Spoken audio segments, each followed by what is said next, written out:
Dalam sebuah hadis yang panjang, Abu Hurairah meriwayatkan radhiyallahu anhu bahwasanya Nabi SAW bersabda, "Man naffasa an mu'minin kurbatan min kurabid dunya, naffasallahu anhu kurbatan min kurabi yaumil qiyamah."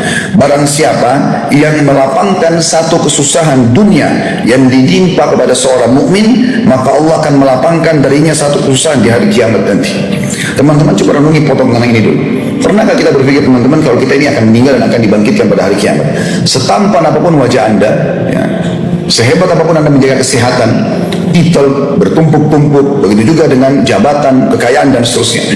Satu waktu Anda akan dibungkus dengan 2 lembar kain kafan, sebagaimana waktu kita lahir dibungkus dengan selembar selimut, dan kita akan dibawa dengan geranda yang ada di masjid. Selama ini kita cuma lihat saja, dan kita akan masuk ke liang lahat itu. Sehebat apapun itu. Bukankah ahli bela diri banyak seperti Bruce Lee mati juga? Bukankah banyak binarawan sudah meninggal dunia? Bukankah banyak raja-raja dunia? Bukan cuma mereka, manusia biasa. Para nabi-nabi pun wafat. Kita pun akan seperti itu. Dan kita akan dibangkitkan pada hari kiamat. Yaumul qiyamah, dalam surah Al-Qiyamah juga Allah sebutkan. Kita juga mengatakan dalam surah Al-Fatihah, Maliki yaumiddin, tentang hari pembalasan, hari kiamat. Ini sebuah konsep dasar iman seorang muslim. Kita akan dibangkitkan teman-teman sekalian. Wa may ya'mal mithqala dzarratin khairan yara. Siapa yang buat kebaikan seperti biji sawi dia akan lihat. Wa may ya'mal mithqala dzarratin syarran yara. Siapa yang buat seperti biji sawi dari keburukan dia akan lihat. Yarah artinya diperlihatkan dan akan dipertanggungjawabkan dan diberikan balasannya. Serta diberikan balasannya. Kalau baik dia akan dapat balasannya walaupun kecil. Kalau perbuatan dosa pun dia akan dapat hukumannya walaupun kecil. Seperti itulah. Kita yakin dan itu rukun iman kita yang kelima. Di hari kiamat nanti orang akan berharap bisa mendapatkan satu buah pahala. Berharap kembali ke dunia senyum dengan muslim meninggal, sujud sekali meninggal. Bahkan dalam satu surah Al-Quran Allah sebutkan dalam surah Munafikun tentang masalah bagaimana orang-orang pada saat meninggal nanti berharap dia bisa menginfak, diterlambatkan umurnya agar bisa menginfakkan seluruh hartanya. Mereka berharap pada saat malaikat maut datang dikembalikan dulu, ditunda beberapa saat, beberapa menit saja supaya mereka bisa sedekahkan semua hartanya untuk mendapatkan pahala besar pada hari kiamat.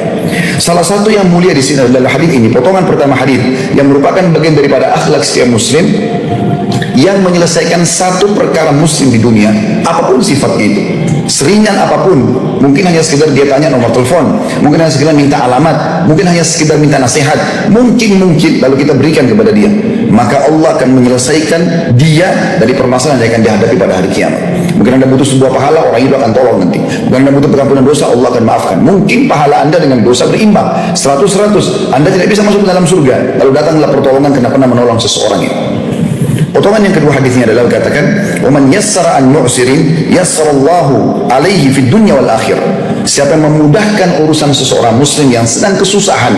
Sebagian ulama di sini berbeda pendapat tentang masalah kesusahan. Ada yang mengatakan orang terlilit utang, ada yang mengatakan sedang sakit lalu diobati, ada yang mengatakan sedang sedih lalu digembirakan. Banyak masuk dalam masalah ini. Siapa yang kata Nabi SAW memudahkan urusan orang yang sedang kesulitan, Allah akan mudahkan semua urusannya di dunia dan di akhirat. Ini lebih hebat lagi manfaatnya. Yang ketiga, "Waman satara musliman satarahullahu fid dunya wal akhirah." Siapa yang menutupi aib seorang muslim, maka Allah akan tutupi aibnya di dunia dan di akhirat. Ini poin perlu digarisbawahi teman-teman sekalian. Orang di zaman kita sekarang dengan media yang luar biasa sibuk mencari aibnya orang. Bahkan subhanallah dari 100 kebaikan ada satu kekurangan, satu itu yang dicari.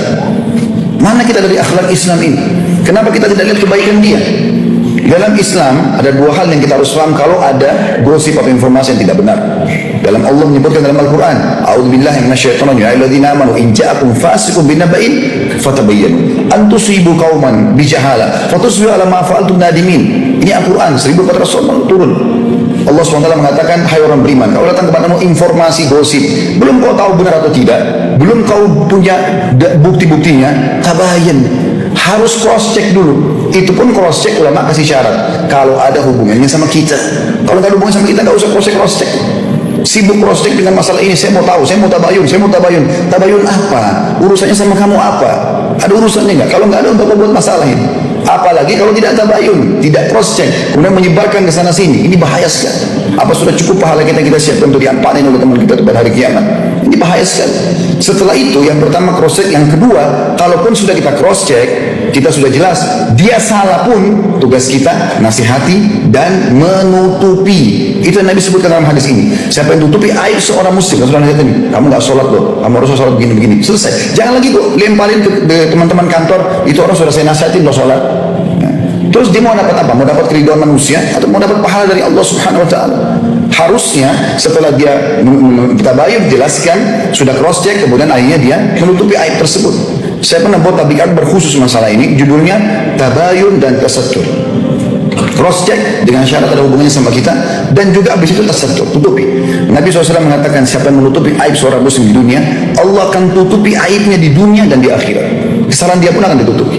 Sebaiknya sebaliknya teman-teman, renungi hadis ini. Ada hadis sahih riwayat Imam Ahmad, kata Nabi SAW, dan siapa yang sengaja mencari-cari aib saudaranya, maka Allah akan bongkar aibnya walaupun dari dalam rumahnya sendiri. Bukan tugas kita mencari kesalahan orang. Makin kita tidak tahu tentang seseorang, makin baik.